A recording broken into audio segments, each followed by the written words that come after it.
amati mbégteeg bànneex di ànd ak yéen ñu tawlu ci 5M TV Sénégal jërë ngeen jëf.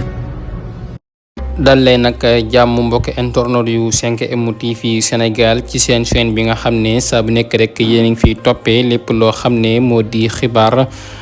dañuy àddu rek ci kàddu yi nga xam ne kii di journaliste bi di Babacar Fall nekkee foofee nga xam ne moo di ca RFM daan ko yëkkati.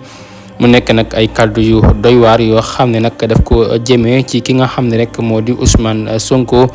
moom mi nga xam ne rek ku nekk xam ne saa bu nekk di yëkkati ay kàddu di ko jëmee ci ki nga xam ne rek moo di Ousmane Sonko waaye nag bi la yoon nag mu yëkkati ay kàddu jëmee ko ci mbirum ki nga xam ne moo di Barthélémy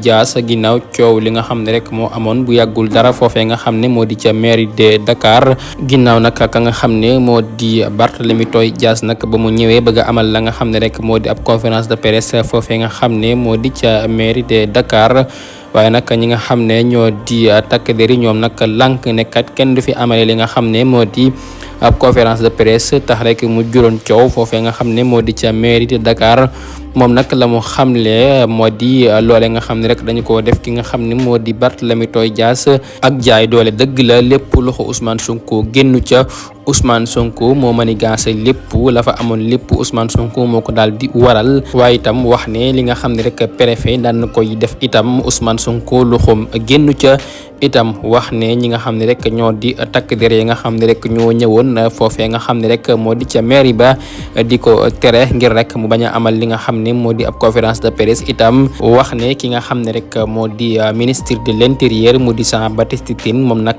moo fa indi li nga xam ne rek moo di ay takk der ngir rek ñu saboté ko yàq la nga xam ne rek moo di conférence de presse bi nga xam ne rek bëggoon na ko def moom Barthélémy Dias mu nekk ay kàddu yoo xam ne kii di Babacar Fall yëkkati na ko mu di ay tuuma itam yoo xam ne